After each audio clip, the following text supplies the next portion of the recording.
for thanking you for This helping. meeting is being recorded. Okay. And There we go. thanking you too, Lauren.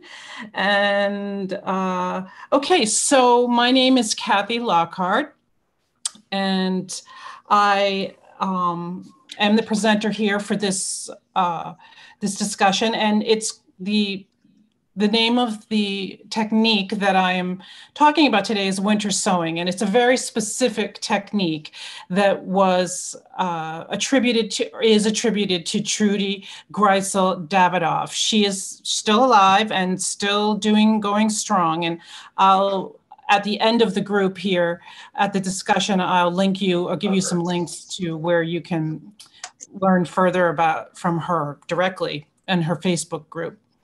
Okay, so a little bit about me. I said my name, Kathy, and I am an owner and farmer the only farmer at Flourish Farm at 73 Durham Point Road in Durham, New Hampshire.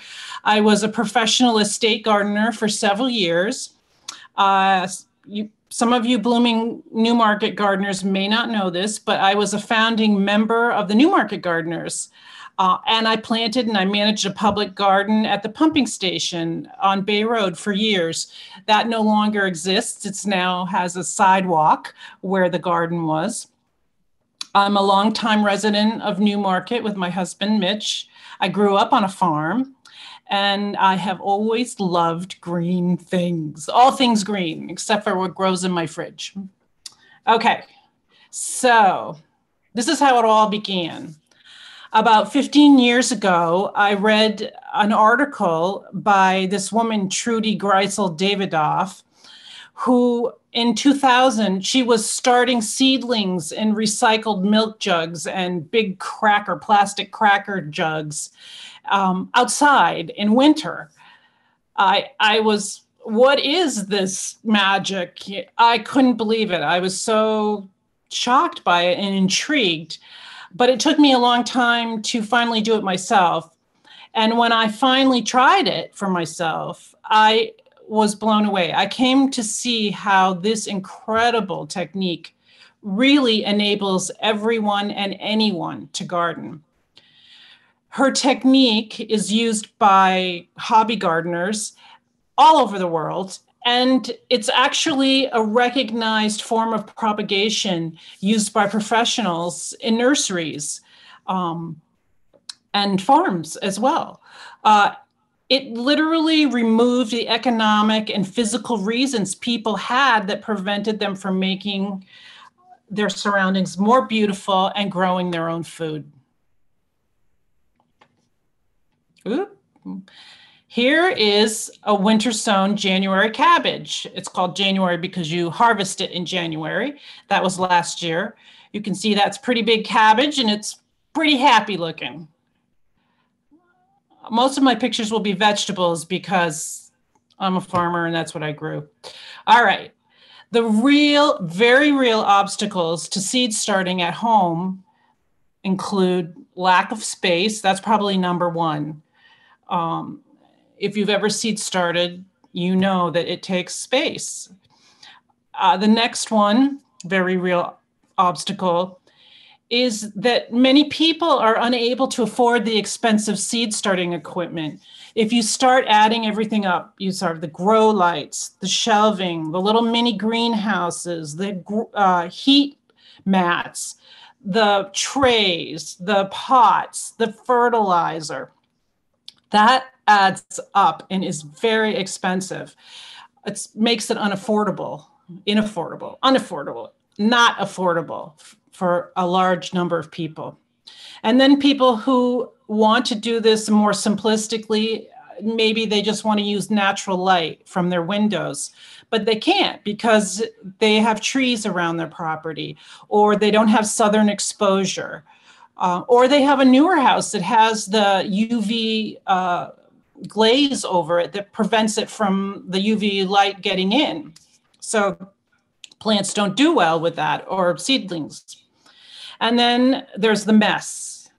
It's a lot of dirt, soil, potting mixture gets everywhere. it's too complicated. You've got to start so many weeks ahead. You have to figure out when you're going to transplant it. You're like, oh, brain cramp. And then when do you pot it on? When do you fertilize it? It's all of these calculations that for a newbie and even somebody who's been doing it for a while, it's difficult, can be difficult. And then there's plant diseases like damping off. In particular, that is the worst that happens with the seedlings. And it's heartbreaking when you've put all this time and energy into growing these little guys, and then one day you go over to look at them and they've all kind of pinched and keeled over. You don't have enough time. And it's not just the initial time of just starting all the seeds and putting the soil in or setting up the mini greenhouse or the shelving or the lighting, hauling it all down from the attic. But then you have the daily maintenance of just watering, and maybe you've got to turn the plant and check on it or the seedlings. It's definitely a time commitment. And then for some people, it's just scary. You've never done it, afraid you're going to screw up. And the last one is it's just too much work. And it is a lot of work, particularly when it comes down to hardening it off. And hardening a plant off is what is required when, for those of you who don't know, is when you've started a seed and a plant in a warm environment. And then in the spring, it's a bit of a shock to take it out. You have to slowly acclimate it. And that can happen over a period of 2 weeks. And if you have a lot of plants, that's a lot of trays chugging in and out, trudging in and out, putting them in for an hour. This also falls into the too complicated connection, because you wonder, how much time do I put it out there for? Do I put it out for a couple of hours? Do I put it out for, do I put it in the shade? Do I put it in the sun? And when do I increase it? It's just a lot of things to think about and a lot of work. So what if I were to tell you that you could do it without doing these things? You could grow seedlings without doing all of those things I just said were obstacles. What if you could do it using free recycled plastic containers? You didn't have to go out and buy all those special containers and trays and shelving. What if you had prepared and brought just soil from your garden and put it in your garage and then brought it in your house and let it unfreeze? Or if you didn't, in our case, know about it and couldn't prepare, you could just use potting medium. So any kind of potting medium. That you didn't have to make this your house. It didn't have to overcome your home, and that you could do this outdoors in the winter. That you didn't have to buy your seeds, that you could save the seeds. That you weren't using extra electricity from the grow lights or the heating mat, and that you didn't have to turn up the thermostat with the fuel and increase your fuel bill. That the plants basically hardened themselves off. There was no trudging in and out with tons and tons of trays. I think I had myself like 50 or 60 trays that I did. That's a lot of work. That you had, at the end of it, healthy, disease-free seedlings that you grew yourself, and you didn't pay any money for that. It just happened. And then the added benefit would be that you were doing it during the least busy time of the year for gardening, not in the spring when you're slammed with 100 tasks to do, but in the dead of winter.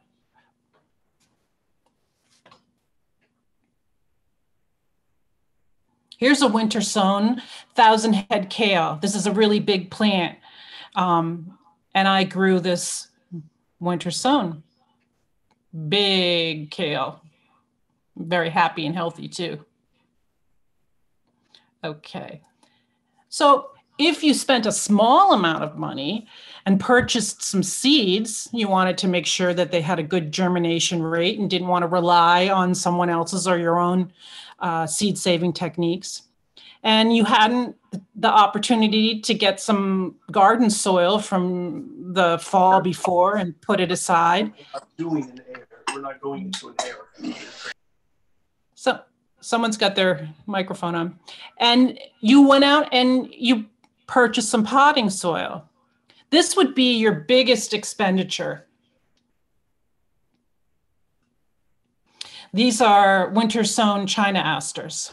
They were really pretty.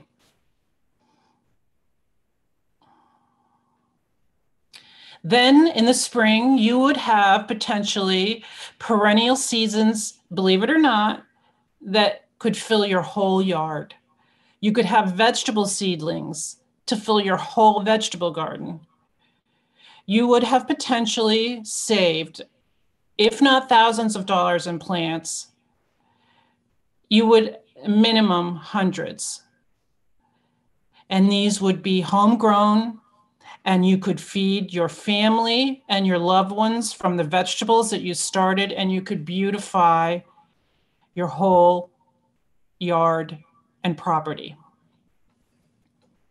I'm not exaggerating, literally hundreds of dollars if you were to purchase these as potted plants in say like a half gallon or something like that.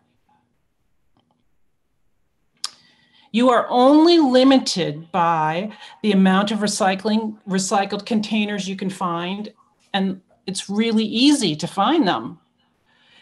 By the time of the year you start, this is winter sowing, so you need a little winter. And by the amount of sunny space you have access to on either the ground or on tables, or if you have a deck, you could do this on the deck. You don't need to have a yard in order to winter sow. You just need a place that has good sun. It can be on your deck. It could be on your table on your deck. And you could pot these all up into containers that they never go into the ground. It's only in a container garden on your deck if you're on a second floor. The technique works for gardeners of all levels and abilities. You will absolutely make mistakes. You will have failed plantings, but you will also have amazing successes and lots of seedlings. And like any new experience, some things will work better for you than others, and that's perfectly fine. You're going to be working with nature as your partner rather than your adversary. And this is key because nature does this all the time without your help, with or without your help, and you are just getting out of the way. That's all you're doing. You're letting nature do its thing and stepping out of the way. And every spring will bring you new surprises. The hardest part is actually having patience. And by starting in March, like we are today, it's really a good thing, even though you might be thinking, oh, not enough time. When you start in February or January, it's so hard to be patient and wait for those first plants to sprout. When it's March, it happens much more quickly. So it all worked out perfectly. So let's get to it. What will you need? You're going to need a recycle for this particular type of container. I'll talk more about different types that you can use.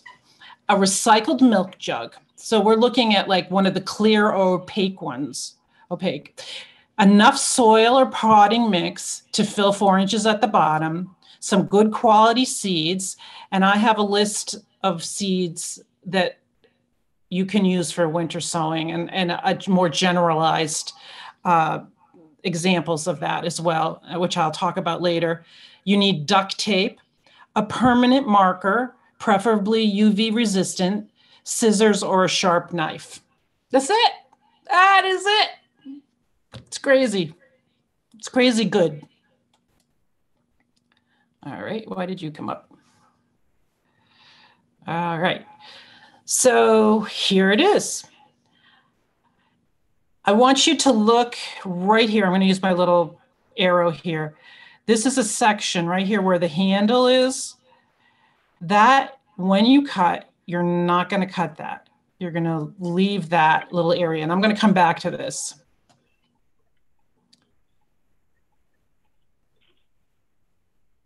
Okay. After you clean the jug, and you don't have to sterilize it, all you have to do is just swish it around, make sure it's not smelly if it had milk in it or whatever. You don't need to sterilize. You're going to turn the jug over on its spout on the bottom and punch in 12 drainage holes in the bottom. I used a drill with a large bit because I had a lot of these that I was doing. And you don't need that. If you don't have one, it's no big deal. You can just make some slices with a knife. If you have one, it's a lot easier. Sometimes people will take a screwdriver and heat the metal part of it on their stove and then poke with that. It does produce a smell, so you want, if you're possible, to do it outside or ventilate with that. And some people use a hot gun, glue gun, and just that little tip, they'll use it and burn through. But a knife works fine. It's not really anything that you'd want a kid to do at this stage, and you want to be careful yourself if you're using a knife. Okay, so just under the handle to the side, that's that little 1-inch area I was talking about, punch in another hole, a drill hole. That's going to be your starter for cutting, and you're going to just use your scissors and cut right around to the other side and leaving that 1 inch. And it's about right here. I'll show you. So right here, that's what you're going to use, and that's going to act as a hinge.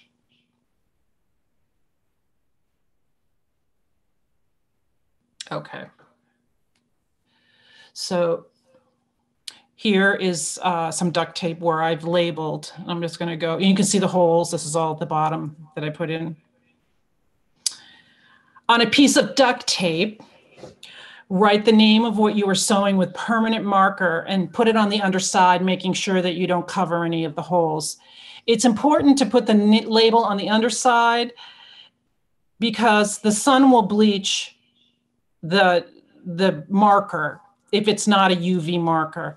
And actually, I will put it on the underside and write it on the jug, just in case one falls off or one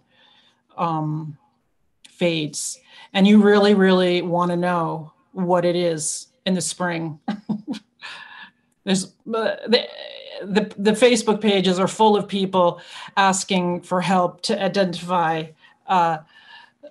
what these seedlings are. And people are pretty good about it generally, because inevitably you do it. Okay. So you can't really see this, but over here, up here is the hinge. It's flipped back, and this is the inside. All right. Oop, wrong way. Flip the top open and back, and then fill the bottom half with whatever soil you have, with the garden or the potting mix, to about 4 inches. And the only important caveat here is that you don't use potting soil or potting mix that has extra water holding properties, because drainage is very important here. It's going to be sitting outside, having all sorts of water exposed to it in the form of snow and rain. And you don't want it to collect and get soggy. You want it to run right through. So now you've got this base, and you're just going to take your seeds and sprinkle them evenly across the soil, the surface. This is not rocket science. You're just going to sprinkle it, and you could potentially be broadcasting hundreds of seeds. You're going to spread it out as much as you can when you sprinkle it. And it's okay to do that. You don't have to worry about that. If you are intending on transplanting into larger containers like 6-packs or pots, you can go back later and separate them. Or you can put a divider in that, like a cross, a divider in that milk jug, and plant as few as 4 if you are intending to grow the seedlings out in that container. And you can do that in the milk jug because it's so tall. The only reason you wouldn't do that is if it was too lanky. But something like a tomato, or where you can bury the soil, you can bury the stem in the soil and it will root out. It's fine if it gets lanky. And the reason you want to separate them, put that divider in there of some kind, and you can use a piece of cardboard or whatever, it doesn't have to be fancy, is that you don't want the roots to get too tangled if it's growing really, really large, so that it will be a shock when you go to separate them. That divider will act as separating and keep those roots contained. Once you've spread the seeds, or you've put those 4 seeds in, or however many you decide, you just sprinkle 1/4 inch of soil over the seeds, and you gently water it until the water begins to come through the holes at the bottom. Now, it may take a few minutes, and you really want to make sure that it's solidly moist, and it should feel heavy when you lift it.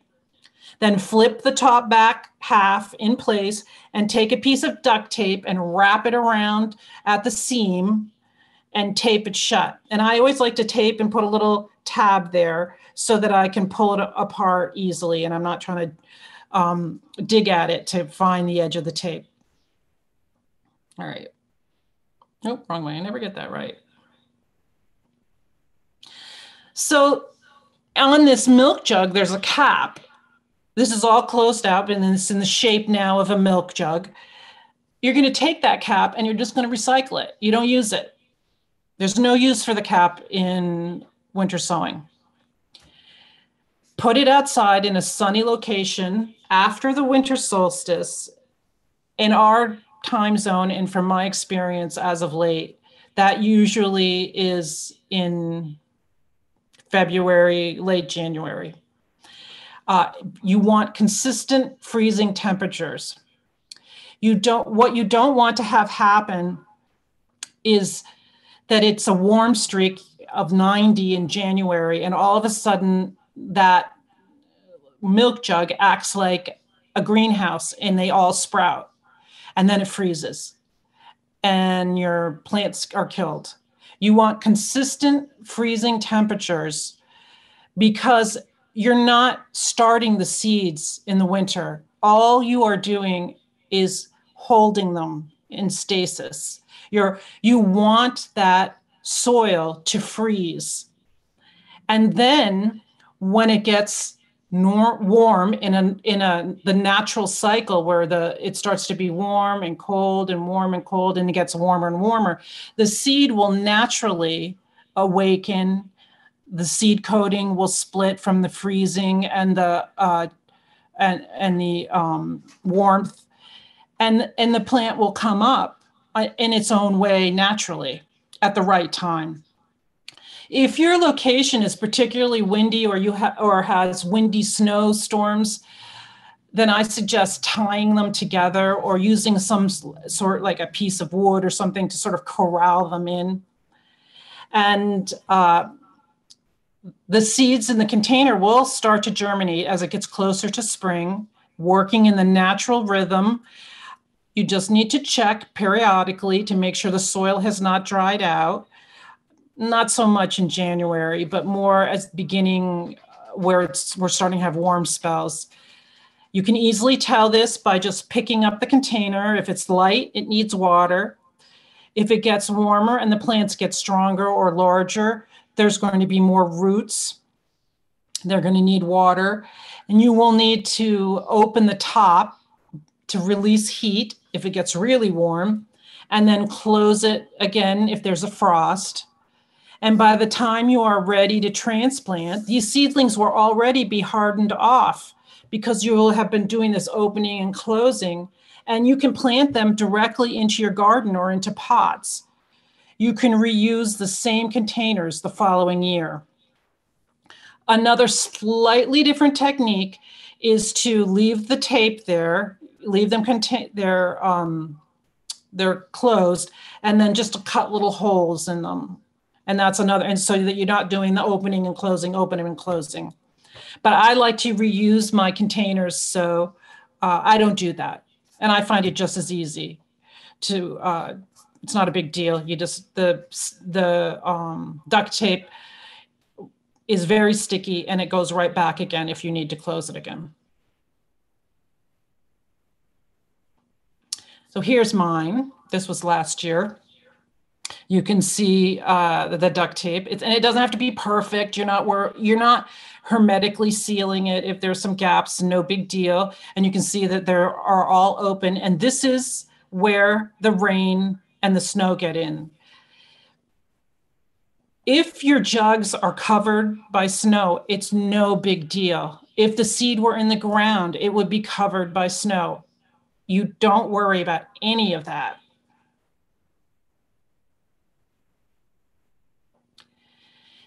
I told you, I'm telling you here about using a milk jug, but you can use any recycled plastic container. Well, many, maybe not any, many. I really encourage you to use recycled plastic containers.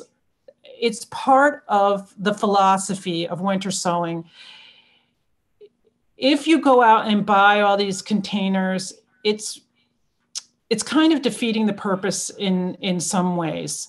So I want you to understand that many recycled containers can be used.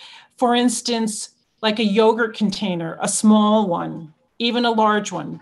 Water bottles, not glass. Glass does not work. Juice bottles, old takeout containers. They don't all have to be tall. They can be wide. Used plant pots. If you did buy plants, those pots can be used as well. And my favorite is the clear plastic salad bins because they seal really well and they're high and they're broad. You can even use baggies. You can use old baggies. You can use them set up straight with the soil at the bottom and then just leave the Ziploc open a little bit. And what they do is they just poke like a stick through them so that they'll stay upright and then put them inside of a storage bin, like a file folder.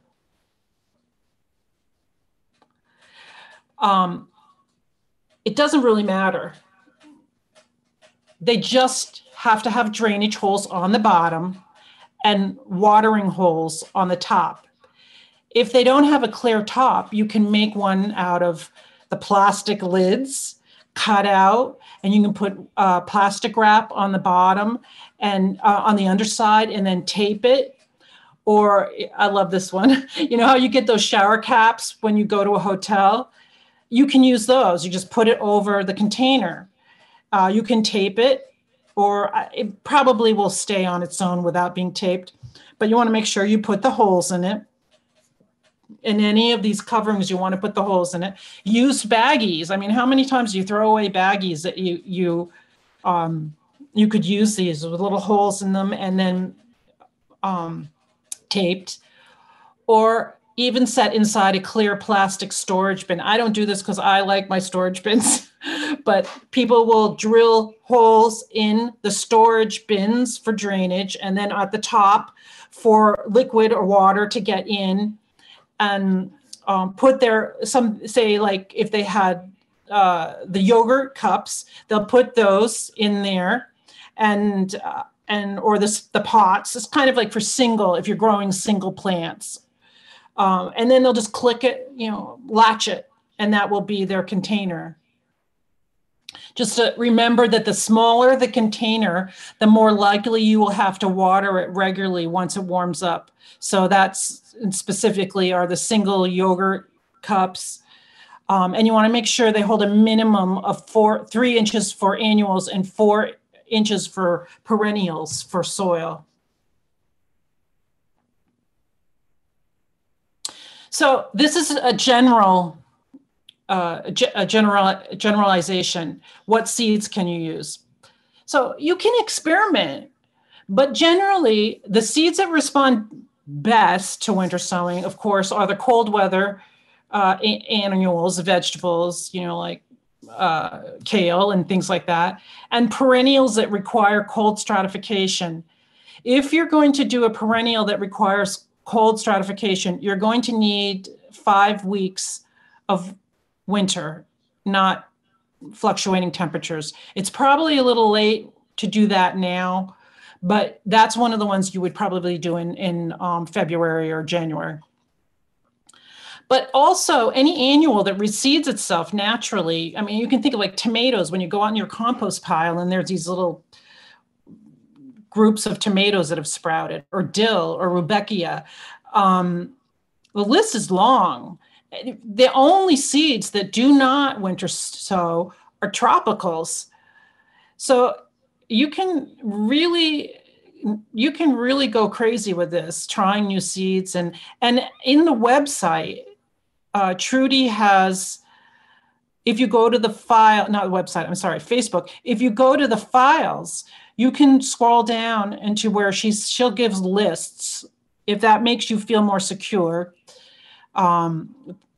She gives actual lists of the names of perennials and annuals that will winter sow. So seed sharing is a great way to share the wealth. If you're good at that, then if you're good at seed sharing and then spread the wealth. The only plants other than tropicals that do not winter sow are because they're tubers or bulbs or corms. And even though some of these might be put in the ground for when you plant them in the winter and go over the winter sowing is just not a deep enough medium for them to make it. They'll rot.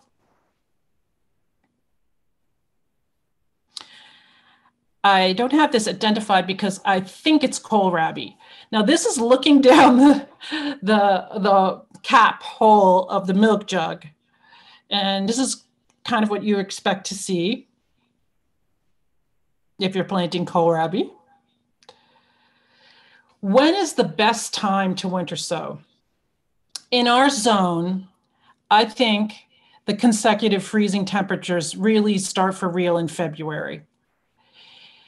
If you are starting tender annuals like basil or even tomatoes, there's a second time frame of starting at the end of March and April, and that's where we are right now.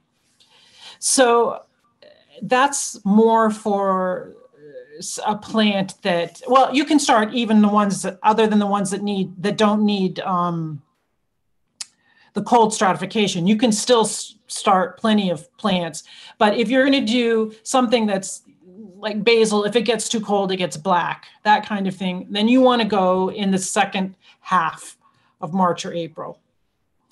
So really, there are two separate time frames. In some zones, there's even broken down, and people use the classification of 3. But I think for our purposes, hard cold winter and late early spring, when you start to get the fluctuating temperatures and the warmth that's coming in.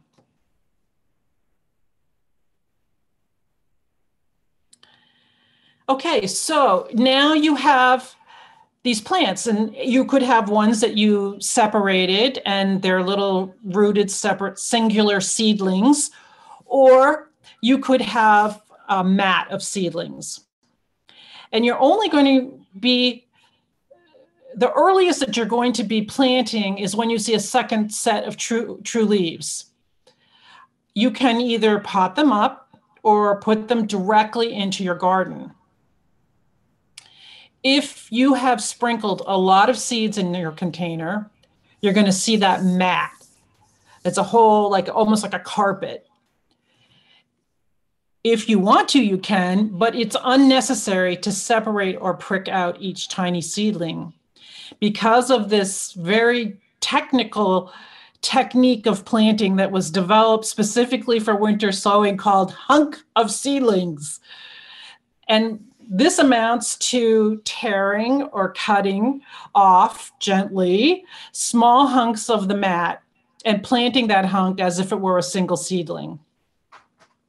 It's usually, like maybe about an inch, 2 inch.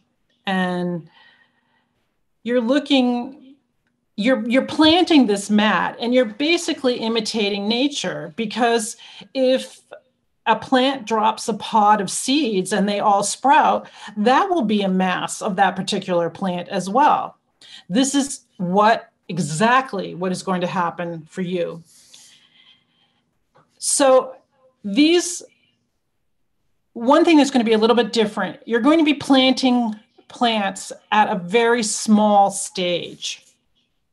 It's probably, you're going to be used to seedlings that are bigger.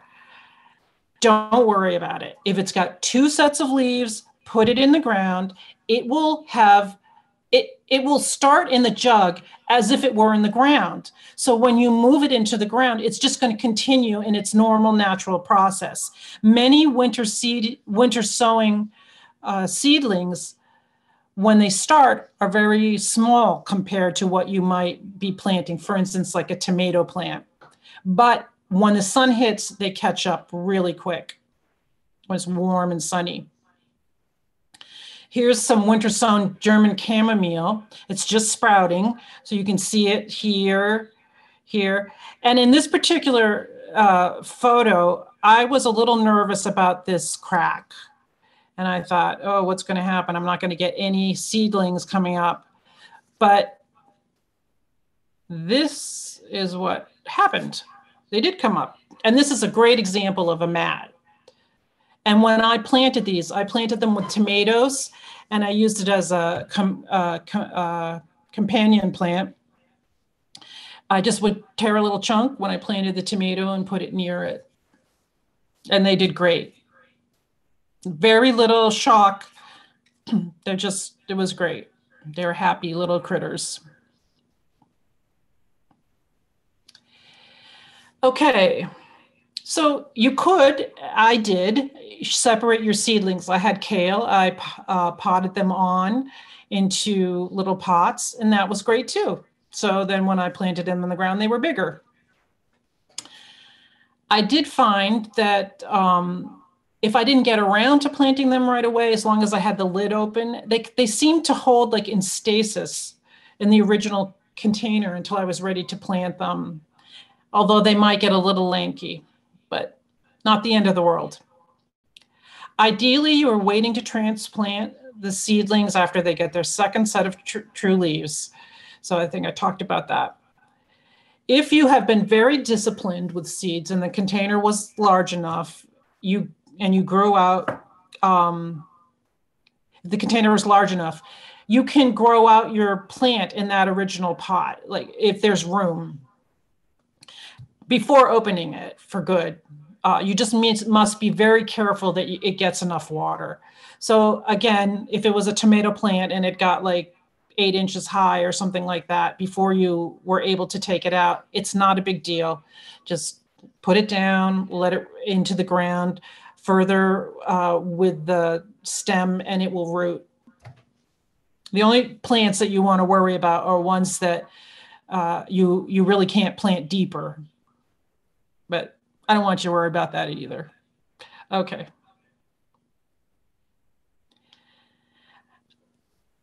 About hardening off. If you started your seedlings in the warmth of the house, the shock of the transplanting them without acclimating them to the difference in temperature would kill them, or probably at the very least stunt them.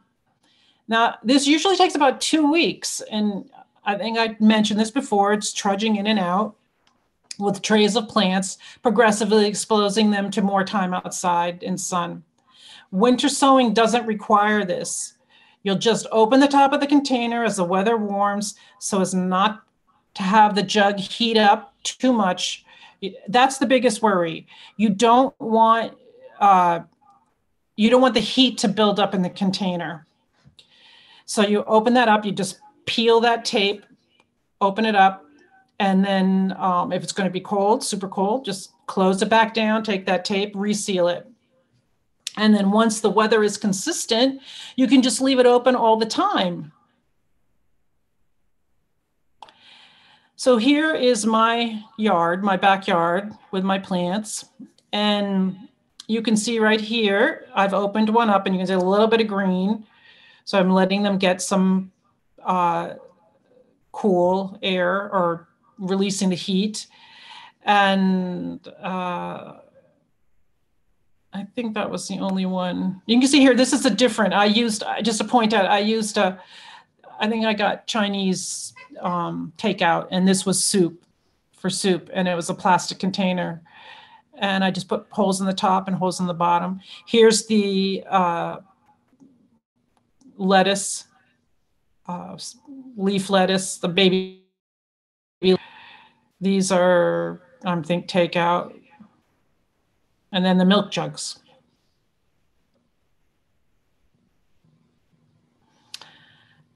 Ideally, snow and rain is going to enter the jugs by the spout or the holes that you put on the top. You don't need to put extra holes on your jugs, but you will need to put holes on any other container that has a solid top. It's going to roll down the side with water and water your seedlings for you. And then the holes at the bottom will just drain off any excess water. If the weather is abnormally dry, thank you, climate change, or the plants are growing super fast or growing fast and producing a really big root mass, you'll need to water. Again, you'll be able to tell by the weight of the jug. If it's light, it needs water. When you water in the beginning, you want to do it gently, and a mist sprayer is recommended, but that is really time consuming if you have a lot of jugs. So I just water really carefully and gently. I use a very small trickle and it works fine. You're not going to get damping off. It doesn't happen. So I can cross that off. And here's some other reasons to winter sow that aren't necessarily related to the first list I gave you. A lot of people have birds eat their seeds out of the ground before they can even become seedlings. So you can grow these little small plants, and instead of planting seeds, plant these little seedlings. Small animals, you know who you are, chipmunks, eat your new seedlings. You can grow them a little bit bigger, put them in there. You can grow so many more plants outside in a smaller square footage than you could inside. And the reason for that is, again, first of all, you're not growing them. You're not growing them, you're holding them in stasis, and then they will grow in the spring. Second of all, you're totally omitting that section where you pot them up. If you were growing them in the house, the heat and the warmth of the house would make your plants grow faster. And at some point, even if you started out with small plants in trays, they're going to get big enough that you're going to have to pot them up. And then you're going to have larger pots and larger plants. If you had the same amount of plants that you grew, that 100 seeds that you grew when you broadcasted in the plastic container, if you tried to do that inside, you would have 100 plants in that one container that has probably takes up 6 inches of space. And it will always take up 6 inches of space because you're going to take those and directly put them in the ground. You can if you want to, but you don't have to. You can skip that potting on entirely. Again, the seedlings will be small and it will look a little weird and you'll feel funny doing it, but they will catch up. It's done leisurely in the least busy time of the year for a gardener. It's so nice to be able to do that. Usually in spring, we're all trying to keep ahead, stay on top of crazy time. And to be able to do this and just really enjoy it, it's really a blessing, actually. And it makes you feel happy in the middle of the winter when you have winter doldrums and you're wishing you could see some green, and you think, ooh, exciting, I get to plant something. You can grow your plants to your desired size and then transplant, and it's all done outside. None of the, well, just the beginning, but all of this is done outside. I think these were the China asters, but I'm not 100% sure, so I didn't label it. But this is what you're looking for when you first are seeing things. It might be a little disappointing. You're like, oh, it's not doing very well. It's doing great. This is what you're looking for. A few caveats. Dogs have been known to take off winter sown jugs by the handle and run. If you have a dog that likes to, play fetch or go after a ball, tie those jugs down. There's lots of videos online with the dogs running with a winter sown jug by the handle. Make sure the lids are secure with string or tape, at the very least. The square lettuce leaf containers, plastic ones, those snap in and that's fine. Wind and animals have been known to dislodge them, and animals are hungry. They're going to try look inside. Squirrels are going to do things like that, and you don't want them digging in there looking for something to eat and just totally messing up your seeds. Label. Put your label where the sun won't bleach it, or use a garden marker that's UV resistant. Do it when you plant the containers, or come spring, it will be a total guessing game. And if you're trying to coordinate colors and do things like that, oh, it's awful. So some plants will winter sow, but they need a longer season. And for our area, if you're going to winter sow tomatoes, you need to consciously choose tomatoes that have a short season, say like 60 to 70 days from transplant. And they'll say that on the packet. It'll say 62 days or 70 days to maturity.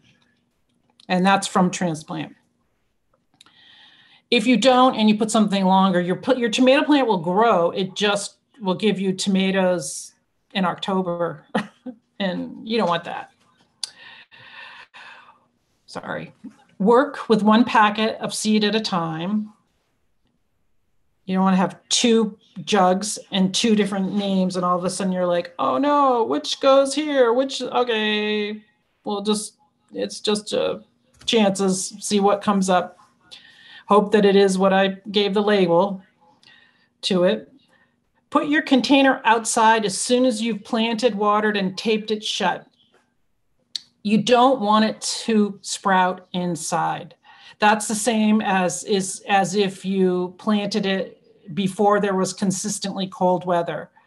And I've done this. And it doesn't take long. In a warm house, I had oregano I was growing, and in like a day, it had sprouted. Thankfully, I put it out anyway, and enough of it was still left that it did sprout later when it was supposed to. But you would be surprised how quickly I thought, oh, I'll just do it tomorrow. And then the next day, it sprouted already. If you put it out when it sprouts and it's cold out, it's just going to kill it. So don't do that. Don't make the mistake I did. I guarantee you will plant much more than you will have space to plant. People, they get so excited about this process, and it is definitely addictive. They don't understand when they first start out how many plants you will have, how many viable plants you will have. And then they are exhausting themselves trying to find space to plant them, because who wants to throw away their babies? You want to give them away or plant them, and then you find yourself digging new beds to accommodate them. Discipline at the start is a good thing. Believe me, you will thank me later. You're not out there trying to put in a new bed in spring. Okay. This is in winter from a distance from my jugs. And you remember I was telling you that animals will try to get in. These are all tracks of animals that came over and we're checking it out, probably deer, looking to see, is there anything good there to eat? What they got there? It's takeout. Yeah. So that is definitely, you're going to get animals there. So make sure that you've got the lids on securely. And plant list. I just put some vegetables here because I don't think people typically think about vegetables when they think about this. They think more about perennials or annuals, and also natives. So you could technically see a seed of a native and take that and use that in winter grow. If you saw one alongside the road that you wanted or something, if they had a seed head, you could use that. So, but for vegetables, the alliums, the onions, shallot, garlic, chives, and again, these only seeds. So you're not planting an onion bulb or garlic clove. You would be planting garlic seed after the flower. It had gone to flower. Most people, when they plant garlic cloves, but you would be going for seeds. Beans, beets, brassicas, they do really well. Carrots, I don't usually plant, I don't do that because carrots, when you transplant them, they get funky looking a lot of times. They misshape. Celery, celeriac, I hope I said that right. Chard, corn, and again, specifically an early type, because you want it to be able to germinate at a lower temperature. The cucurbits, like cucumbers, squash, pumpkin, melons, gourds, leafy greens, they love it. Lettuces love it. The nightshades, the eggplant, tomatoes, peppers, potatoes, and specifically, again, people think of seed potato as it's not a seed, it's a little potato. Potatoes make seeds. If you didn't know that, they do. You would be planting the seed of the tomato flower. They make little, almost like tomato looking fruit. You're taking it from the fruit of the potato, not the underground root. Any oriental veggies, parsnip, peas, radishes, spinach. That's a lot of really cool stuff. I mean, I wasn't joking when I said you could totally feed your family. So here you're thinking, I was just sitting here, quiet, innocent, and behaving. And you're thinking, then I met y'all. Now you have joined the ranks of the crazy gardening people who winter sow and are addicted. Welcome. Additional links. Trudy has the Facebook group called Winter Sowers that has 75,000 people. Whoa. And it's going strong. It's a wealth of information and support. She's got moderators there, people who really know what they're talking about. She's got great files. Highly recommend it. You don't have to belong to the group. You can access it without joining. And then my newsletter, the step-by-step process comes from that newsletter. And this link will bring you to that. So there's my garden, and you can see all of the different, like right here, that's the chamomile. And you see it's holding really well. And here's another one, the takeout container. And then this is the milk jug with the lid off. And I think these were I potted up the kale. So, and some of it's already in the ground. That's actually the farm, not my garden. So, whoops. Go forth and winter sow. And thank you. And if you have any questions, Lauren, I think we'll start questions. Yeah. Kathy, we do have a couple questions. Okay, well, let me get out of this because sure. I don't remember. Let me see. How do I get out of this? Go to stop share. What is it? Go to the Zoom screen, and then you can just stop sharing at the top of your presentation. Okay, why isn't it giving me the? I don't know. Okay, there it came down. Oh, there we go. There. Okay. Excellent. So, Kathy, I did have a couple of questions. Do you use potting soil or seed starting mix? You can use either. It's really whatever you have, whatever the cheapest. The only caveat is, again, you don't want something that has water retaining crystals or something like that. That's it. The parameters of how to do this are so loose. You just really can't go wrong. You can, if you had in this fall dug up some garden soil, you could use that. Excellent. So it makes no difference. Question: what is cold stratification?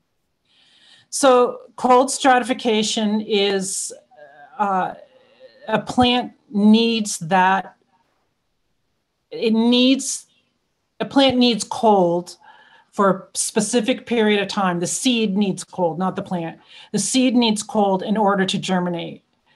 I don't know the specific scientific reason for that, but it has partly to do, at the very least, that the freezing and the thawing will crack the seed coat. And there may be some kind of stimulation in that too. I don't know, but they will say on the packet, or if it's like a native and you're growing it, you can look it up and double check and make sure it doesn't need cold stratification. But it means that it needs a period of cold. And in the case, if you're doing it as winter sowing, that's 5 weeks. And cold means freezing in winter sowing. You can do this, like if you were doing something at home, people put them in the refrigerator, but we're not doing that here. We're putting it outside. So if you're going to cold stratify a plant that requires it, and it will say, if you look up either on the seed pack or you read about it, it will say that it needs that. And your winter sowing, it needs 5 weeks in freezing temperatures. Consistent freezing temperatures. We did have another question. We actually had a couple other ones. So for example, on very warm days, a couple of weeks ago, like we had, would we open the milk jug and then when it turned back to cold temperatures, would you close it back up? Unlikely that you would have had a sprout at that point. Okay. It still would have been in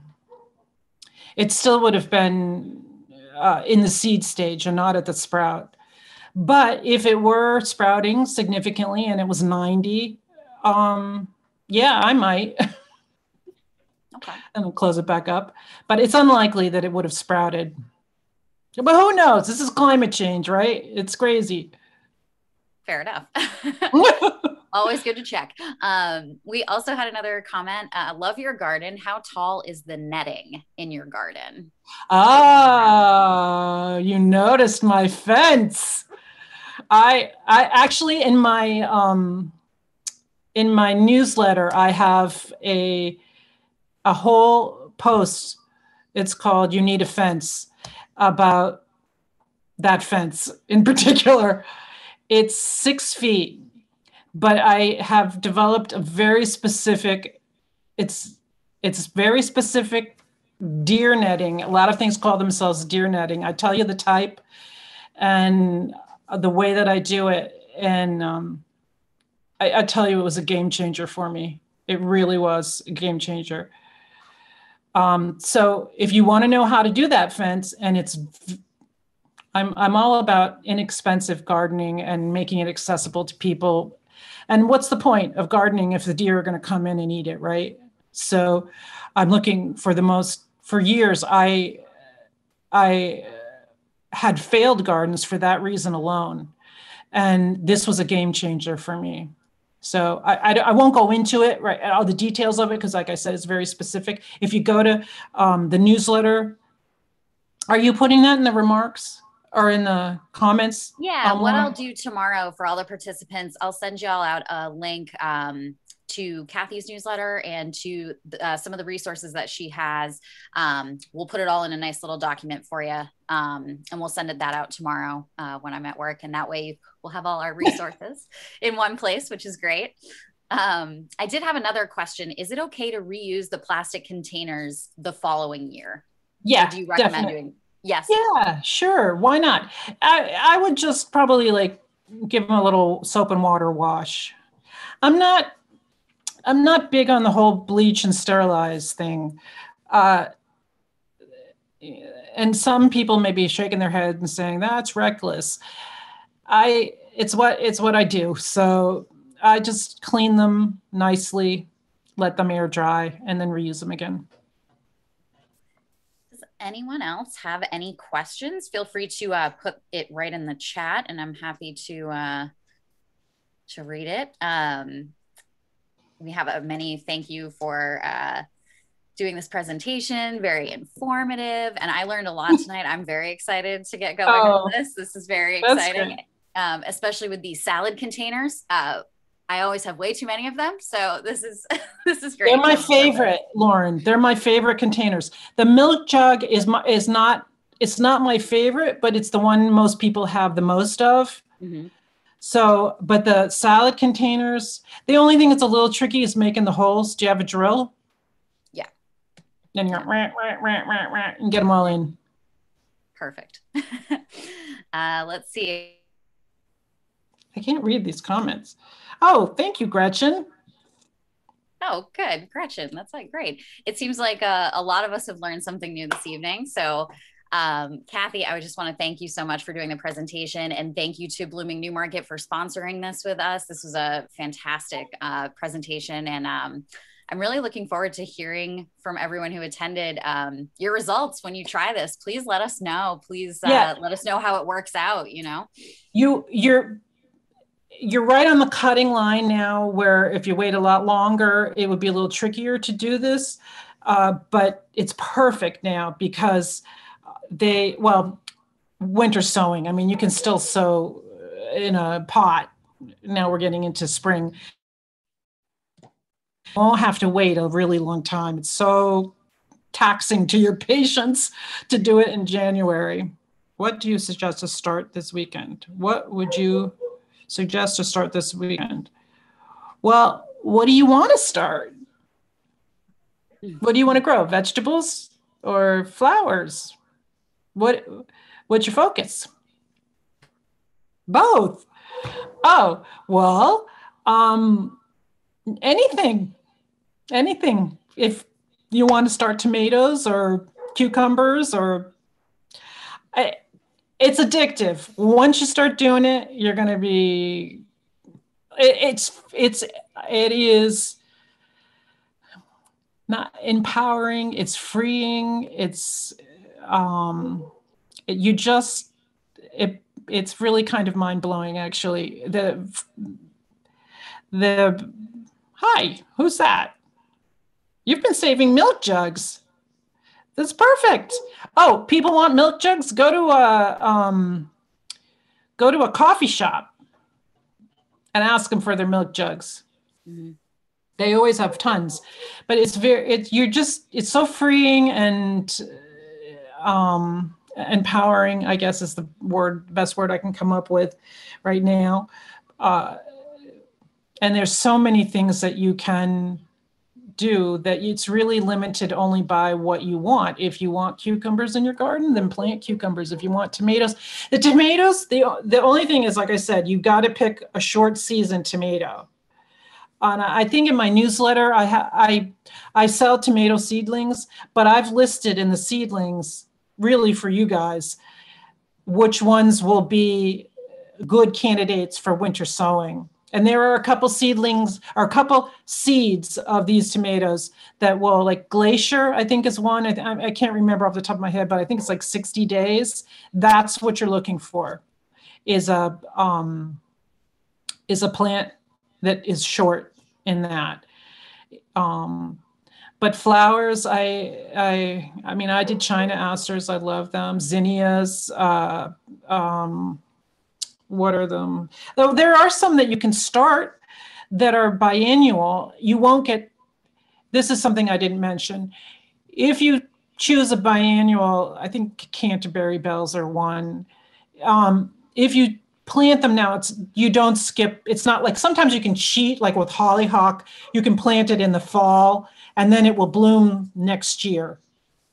That doesn't work with winter sowing. If it's a biennial and you plant it in the winter, the first year it won't have flowers. It will come the second year. You can't cheat the system with that.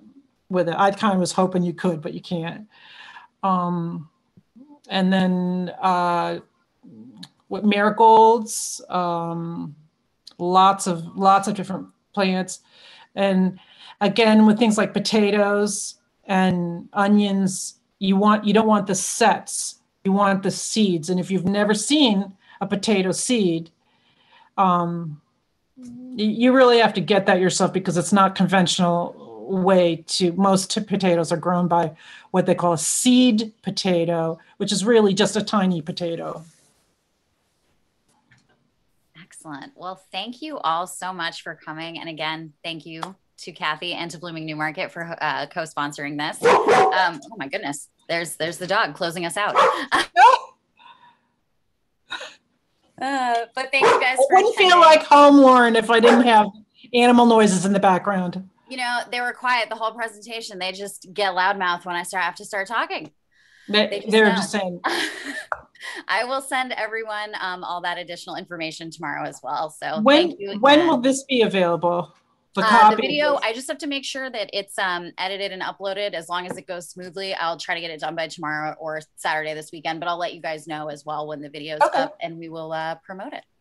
Okay, great. Thank you. Excellent. Thank you all so much again for attending. Thank you everyone for signing up and participating. It was great to see the turnout. I was really happily shocked and surprised. Well, it was wonderful. Thank you. Have a great night, folks. You too. Take care. Thank you. Bye. Bye, Kathy.